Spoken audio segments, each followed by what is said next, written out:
नमस्कार, मैं हूं रत्ना और आप देख रहे हैं सी न्यूज़ भारत। आइए रुक करते हैं उत्तर प्रदेश बुलेटिन की ओर। यूपी बुलेटिन में बात होगी महोबा की, जहां नमामि गंगे योजना में काम कर रहे मजदूरों ने डीएम से मजदूरी का पैसा दिलाने की मांग की है। इसके साथ ही बात होगी प्रतापगढ़ की, जहां परिषदीय विद्यालय के विलय होने पर ग्रामीणों ने आक्रोश जताया है। ऐसी तमाम खबरों पर विस्तार से चर्चा करेंगे इस बुलेटिन में। खबर यूपी के हापुड़ से है, जहां थाना हापुड़ नगर पुलिस ने थाना क्षेत्र अंतर्गत एक दिन पूर्व मयूरी चालक से लूट की घटना कारित करने वाले गिरोह का पर्दाफाश करते हुए 4 अभियुक्तों को गिरफ्तार किया, जिनके कब्जे से लूट से संबंधित नकदी, मोबाइल, वही रिक्शा एवं एक अवैध चाकू बरामद किया है। हापुड़ पुलिस द्वारा जनपद में अपराध की रोकथाम एवं आपराधिक घटनाओं पर अंकुश लगाए जाने हेतु चलाए जा रहे अभियान के अंतर्गत ये कार्यवाही की गई है। थाना हापुड़ नगर पुलिस ने एक गैंग जो कि मयूरी लूटता था, उसका सफल अनावरण किया है।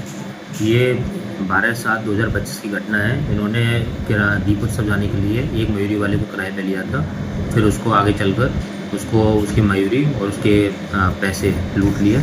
इस गैंग में 4 लोग शामिल थे, जो सन्नी पुत्र मनोज, छोटू पुत्र नानक, सोहेब पुत्र जहीर और मनीष पुत्र सुशील। इनको गिरफ्तार किया गया है और इनके पास से एक चाकू, एक कीपैड सैमसंग का मोबाइल और 1400 रुपये और एक जो ई रिक्शा इन्होंने लूटा था मयूरी, वो भी बरामद किया गया है और इनको विधिक कार्रवाई के लिए आगे न्यायालय में प्रस्तुत किया जा रहा है। हापुड़ से सी न्यूज़ संवाददाता सचिन सागर की रिपोर्ट। कहते हैं मजदूरी का पैसा मजदूर का पसीना सूखने के पहले ही दे देना चाहिए, लेकिन उत्तर प्रदेश के महोबा जिले में केंद्र और प्रदेश सरकार की सबसे महत्वाकांक्षी योजना हर घर नल जल योजना में ठेकेदार द्वारा काम करने के बाद मजदूरों का पैसा हड़पने का मामला सामने आया है। मजदूरों को आरोप है कि ठेकेदार ने उनसे जीतोड़ मेहनत करवाकर पूरी पाइपलाइन तो डलवा ली, लेकिन मजदूरी नहीं दी। पीड़ित मजदूरों ने जिलाधिकारी को शिकायती पत्र देकर मजदूरी का पैसा दिलाने की गुहार लगाई है। दरअसल मामला चरखारी कस्बा का है, जहां पर हर घर नल जल योजना के अंतर्गत पाइपलाइन डालने के लिए ठेकेदार द्वारा मध्य प्रदेश के सिमरिया जिले के अलग अलग गांवों से मजदूर लाए गए थे। मजदूरों ने जीतोड़ मेहनत करके पाइपलाइन का काम पूरा कर दिया। जब मजदूरों ने पाइपलाइन में मजदूरी का पैसा ठेकेदार से मांगा तो पहले ठेकेदार आज और कल करके टहलाता रहा, बाद में मजदूरों को झांसा देकर अपने गृह जनपद आगरा भाग गया। आरोप है कि ठेकेदार अब मजदूरों का फोन भी नहीं उठाता। वहीं ठेकेदार के सहयोगी चरखारी निवासी ने भी मजदूरों का पैसा देने से साफ इनकार कर दिया है। पीड़ित मजदूरों ने जिलाधिकारी को शिकायती पत्र देकर मजदूरी का 3,49,535 रुपए दिलाए जाने की गुहार लगाई है। शिकायत लेकर आए हैं कि हमारा पैसा नहीं मिल रहा। नाली खोदे हैं, 8 किलोमीटर नाली खोदे हैं, उसमें हमारा 6 लाख कुछ रुपए का काम हो रहा है। तो हमको 2,90,000 रुपये खर्चा मिले हैं और 3.5 लाख रुपए हमारा पड़ता है। तो ठेकेदार नहीं दे रहा, चला गया है आगरा और मांगने में गाली गलौज करता है। हमारी कॉपी भी फाड़ दिया है और फ़ोन लगाते तो फ़ोन भी नहीं चाह रहा। और 2-3 दिन हो गए हम भूख प्यासे लड़के बच्चे से मर रहे हैं। किस कंपनी में काम कर रहे हैं आप लोग? क्या है वो कंपनी? ये पाइपलाइन, ये जल, वो क्या बोलते हैं वो, हाँ वो चरखारी में काम करते थे, जल वाला, वो पाइपलाइन वाला। कितने लोग थे? हम 20 आदमी थे। किसी का पैसा नहीं दिया? नहीं, खर्चा के अलावा नहीं दिया। मांगती हो तो क्या कहते हैं? मांगते हैं तो वो फ़ोन ही नहीं चाहता, गाली गलौज बकता है, घबराता है हमसे, उचा भी लेता है तो हमको बोलता है शर्म नहीं आती है तुमको पैसे मांगने में। हम दे दिए हैं, झूठा आरोप लगा रहा है, हमारा हिसाब भी नहीं दे रहा, कॉपी फाड़ दिया है, फ़ोन भी नहीं चाह रहा। कहाँ आई हो? कहाँ आई हो आज? हम यहाँ आए हैं अपनी शिकायत लेकर कोर्ट। चरखारी में पाइपलाइन का काम करने के लिए हम आए थे। हम करीबन 6-7 माह काम किए इधर।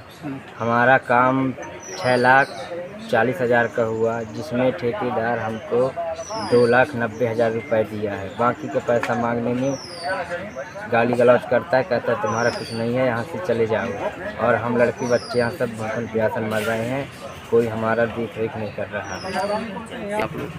हम 20 मजदूर आए थे वहाँ से और हम जल निगम कंपनी में काम कर रहे थे। वाटर सप्लाई घर घर जो पानी योजना चालू है उस कंपनी में। कंपनी का डिटेल मतलब नाम पता मालूम नहीं है, लेकिन दीपक सर जी को पता है पूरा नाम पता उनके कंपनियों का, वो वहाँ के कर्मचारी थे। पैसा मांगते तो क्या कहते हैं? पैसा मांगते हैं तो बोलता है कि नहीं पैसा वैसा तुम्हारा सब हो गया, मोबाइल बंद करके भाग गया, बातें नहीं हो रही सर। उनसे काफ़ी भी फाड़ दिया है हमारी। कहीं शिकायत की हो? शिकायत करने आए हैं डीएम के यहाँ, अभी उनसे मुलाकात करेंगे अभी। महोबा से सी न्यूज़ संवाददाता राहुल कश्यप की रिपोर्ट। पट्टी तहसील क्षेत्र के पूरे सुखचैन गांव में स्थित परिषदीय विद्यालय के ग्राम पंचायत चरैया में विलय हो जाने पर ग्रामीणों ने आक्रोश जताया है। उत्तर प्रदेश प्राथमिक शिक्षक संघ पट्टी के अध्यक्ष पन्नालाल यादव ने भी इस पर आक्रोश प्रकट किया है। पट्टी विकासखंड के अंतर्गत पूरे सुखचैन में विद्यालय मर्जर होकर लगभग 3 किलोमीटर दूर स्थित चरैया गांव में हो गया है। विद्यालय में सिर्फ 27 बच्चे नामांकित थे, इसलिए सरकार ने विद्यालय को विलय चरैया गांव में कर दिया है। मंगलवार को प्राथमिक विद्यालय पर ही कार्य समिति की बैठक का आयोजन किया गया, जिसमें प्राथमिक शिक्षक संघ इकाई पट्टी के अध्यक्ष डॉक्टर पन्नालाल यादव और उपाध्यक्ष राम शिरोमणि के साथ साथ ग्रामीण उपस्थित रहे। ग्रामीणों का कहना है कि गांव में एक ही विद्यालय था जिसमें सभी बच्चे आसानी से जा रहे थे, लेकिन अब लगभग 3 किलोमीटर दूर बच्चों को जाना पड़ेगा। बरसात के मौसम में तो बच्चे स्कूल जा नहीं पाएंगे, उनकी शिक्षा व्यवस्था निश्चित रूप से नकारात्मक रूप से प्रभावित होगी। गांव के रहने वाले कृष्णकांत पांडे, बालमुकुंद पांडे, संतोष पांडे, विवेक तिवारी, अमर पांडे, उदयराज पांडे, राम आसरे, राजेश, राकेश आदि लोगों ने विद्यालय के विलय होने पर आक्रोश जताया है। वहीं प्राथमिक शिक्षक संघ इकाई पट्टी के अध्यक्ष डॉक्टर पन्नालाल यादव ने कहा कि सरकार का ये निर्णय बच्चों के भविष्य के लिए बिल्कुल ही उचित नहीं है। इस निर्णय से शिक्षा व्यवस्था पर गलत प्रभाव पड़ेगा। ऐसा है, ग्राम पूर्व सुखचैन के बच्चे यहाँ पढ़ते थे। आज जो है यहाँ चरैया जाना पड़ रहा है, दूर पड़ता है, 2-2.5 किलोमीटर पड़ता है और इससे बहुत परेशानी बच्चों को हो रही है और यहाँ दुर्घटना होने की संभावना हरदम लगा रहता है। माँ बाप परेशान रहते हैं कि बेटा जाए, कैसे आएगा कि नहीं आएगा, ये बहुत परेशानी होती है। मैं चाहता हूँ कि पूरे सुखचैन में जो स्कूल रहे, क्योंकि हमारे बच्चे लोग यहीं पढ़ते हैं, यहीं से ठीक ठाक रहेगा। बाकी वहाँ जाने से बहुत दिक्कत हो रहा है। गाँव के पूरे जितने भी गार्जियन हैं बहुत आक्रोशित हैं। इस पर मैं प्रशासन से निवेदन करता हूं, आग्रह करता हूं, अनुरोध करता हूं कि जो हमारा ये स्कूल है यही यथावत रहना चाहिए। ले बोलो गुरु जी। भाई हमारे ग्राम जो भाई प्राइमरी पाठशाला है यहाँ से चरैया में शिफ्ट किया गया है, जो कि गलत है। वहाँ आने जाने में हमारे बच्चों का जो है तकलीफ होगी। रास्ता रोड चालू है, चालू होने के कारण जो रोज वो एक्सीडेंट होगा। इसीलिए सरकार से निवेदन है कि हमारा जो है हमारे गांव का जो प्राइमरी है वो यहीं यथावत रहे। सरकार से यही करबद्ध निवेदन है। ठीक, बस और का अभी बोलो, भी बता देना। ये विद्या ग्राम सभा पूरे सुखचैन की प्राथमिक विद्यालय का विलय जो है चरैया ग्राम सभा में किया गया है, जो कि यहाँ से डिस्टेंस लगभग 2.5 से 3 किलोमीटर की दूरी पर है और रोड जो है बहुत चालू है। उस रोड पे बच्चे अगर पैदल जाएंगे तो आए दिन दुर्घटनाएं होती रहती हैं। कोई न कोई बाइक से लड़ता रहता है, 4 व्हीलर इत्यादि की दुर्घटनाएं लगभग होती रहती हैं, जिस कारण से बच्चों के शिक्षा में बहुत प्रभाव पड़ेगा और अगर इनके शिक्षा में प्रभाव पड़ेगा तो इनका भविष्य खराब होगा। इसके लिए हम चाहते हैं, सरकार से हमारा निवेदन है कि विद्यालय का विलय न किया जाए, इसे यथावत यहीं पर स्थिर रखा जाए। हमने बोला हमारे ग्राम सभा पूरे सुखचैन का जो विद्यालय है वह इस समय चरैया में विलय हो गया है। इसलिए हम लोग ये चाहते हैं कि हमारे गांव का विद्यालय जैसे कि तैसे बना रहे और बच्चों को जाने में एकमात्र रोड का ही रास्ता है। उस रोड पर हमेशा गाड़ियां चलती रहती हैं, इस वजह से बच्चों को बहुत दिक्कत हो रहा है, एक्सीडेंट होने की संभावना है। सरकार से हमारा यही निवेदन है कि सरकार हमारे विद्यालय को यथावत रखे। प्रतापगढ़ से सी न्यूज़ संवाददाता रोहित जायसवाल की रिपोर्ट। रामपुर जिला अस्पताल में आज एक विशेष रक्तदान शिविर का आयोजन किया, जिसमें दर्जनों लोगों ने निस्वार्थ भाव से हिस्सा लिया। इस रक्तदान शिविर का आयोजन अल असर एजुकेशनल एंड वेलफेयर सोसाइटी के द्वारा किया गया। सोसाइटी के राष्ट्रीय अध्यक्ष शहाब मियां ने बताया कि इस पहल का उद्देश्य जन सेवा और आपातकालीन हालत में रक्त की जरूरत को पूरा करना है। रामपुर जिला अस्पताल में ब्लड डोनेशन कैंप का आयोजन किया गया। ये कैंप अल असर एजुकेशनल एंड वेलफेयर सोसाइटी के द्वारा लगाया गया, जिसमें निस्वार्थ भाव से लोगों ने बढ़ चढ़कर हिस्सा लिया।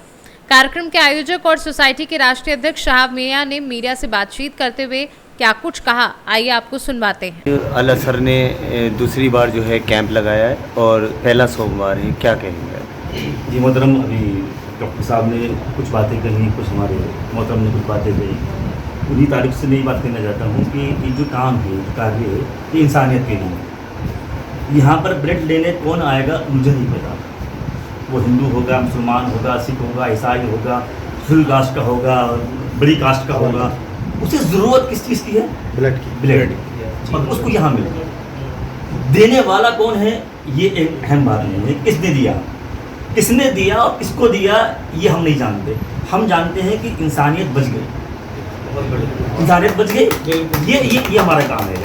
अभी 3 महीने पहले इसी दिन, वो इसी तारीख को हमने यहाँ पर कैंप लगाया था और अल्हम्दुलिल्लाह बहुत अच्छे अंदाज में यही तारीख जी 3 महीने यही तारीख सेम डेट आपने चुनी, बहुत बढ़िया, सेम डेट है ये वाली। और जो है इसी तारीख में 3 महीने पहले हमने लगाया था और बहुत अच्छा रिस्पॉन्स आया था। हमारे यहाँ कहते हैं 95 यूनिट हम लोगों ने यहाँ पर डोनेट किया था और इंशाल्लाह आज भी यही उम्मीद है कि हम जो है उससे ज़्यादा कोशिश करेंगे। और दूसरी बात ये है कि अल असर जो है, अल असर एजुकेशनल एंड वेलफेयर सोसाइटी जो है, ये जमात अहले हदीस की एक शाख है। और हमारी जमात का काम क्या है? लोगों के साथ भलाई करना, वो किसी अंदाज की भी हो, चाहे ब्लड देकर हो, चाहे उसको अनाज देकर हो, चाहे उसे कम कपड़ा दे करके हो, चाहे उसे कंबल दे करके हो, चाहे उसके सर पे हाथ रख कर क्यों ना हो, उसको ये लगना चाहिए। और सबसे बड़ी बात क्या है पता है आपको? ये जो इज्तिमाइयत होती है, जो एकता जो होती है, उसकी सबसे बड़ी मिसाल ये है कि जिन लोगों को फ़ोन किया हमने ब्लड के लिए, उन्होंने ये नहीं कहा कि मैं किसी काम से हूँ, उन्होंने कहा कि मैं आ रहा हूँ। आप देखिए ज़रा कि किसी ने बहाना नहीं बनाया कि मैं हूँ नहीं, या मेरी तबीयत ख़राब है, मैं दिल्ली हूँ, और ये नहीं कहा उन्होंने मैं आ रहा हूँ। ये एक बड़ी मिसाल है एकता की, और यही एकता हम लोगों को रामपुर में बनाए रखनी है, बल्कि अपने मुल्क के अंदर, पूरे हिंदुस्तान के अंदर ये एकता बनाए रखनी है कि हम सब एक हैं। पूरी दुनिया इसको देखे कि हिंदुस्तान कल भी एक था, आज भी एक और कल भी एक रहेगा। बस यही बात नहीं। ठीक सर, आज एक रक्तदान शिविर लगा और किस संस्था ने लगाया है, और आज सावन का पहला सोमवार अल असर एजुकेशनल फाउंडेशन सोसाइटी की है, जो जनहित के लिए कार्य के लिए जाने जाते हैं। और पिछली बार इन्होंने बाबा साहब अंबेडकर के जन्म दिवस पर बहुत बड़ा रक्तदान का शिविर लगाया था, जिसमें लगभग इन्होंने 95 यूनिट हमें ब्लड दिया था, और आज तक इन्होंने कोई भी ब्लड वापस नहीं मांगा है। ये इनकी बहुत बड़ी खूबी है। और दूसरी चीज, जब ये आते हैं तो इनके पूरे लोग, मैं खाने पीने, चाय नाश्ता या जो भी रंग रोगन, इनके ग्लास, कटोरी, चम्मच, गिफ्ट जो कुछ भी लाते हैं सब पूरा इनका होता है। और इसी को हम दान बोलते हैं, जो 1 रुपए का भी इस सरकारी संस्थान से उसका उपयोग नहीं करते हैं। सर, इन्होंने जो है कांवड़ को लेकर विशेष रूप से ये रक्तदान भी किया है, इसके लिए क्या करेंगे? ये लोग मेरे पास आए थे, वो बोले कि ऐसा है कि सर यहाँ पे कांवड़ का मेला चल रहा है और आज पवित्र दिन सोमवार का है, जिससे हम ये चाह रहे हैं कि कांवड़ में किसी को कोई नुकसान ना हो, कोई परेशानी ना हो। और इस तरीके से अगर हम अचानक होने वाली दुर्घटना के लिए कुछ यहाँ पर रक्तदान करें तो आप हमें परमिशन देने का कष्ट करें। हमने अपने पैथोलॉजिस्ट से बात करी तो उन्होंने कहा कि सर हमारे पास समय भी है और सामान भी है, तो आप चाहें तो उनको परमिशन के लिए बोल सकते हैं। तो मैंने उनको हाँ कर दिया और आज उन्होंने लगभग 60 यूनिट ब्लड डोनेट करी है हमारे संस्थान को, और ये एक बहुत बड़ी उपलब्धि है, क्योंकि ये कभी वापस ब्लड नहीं हमसे लेते हैं।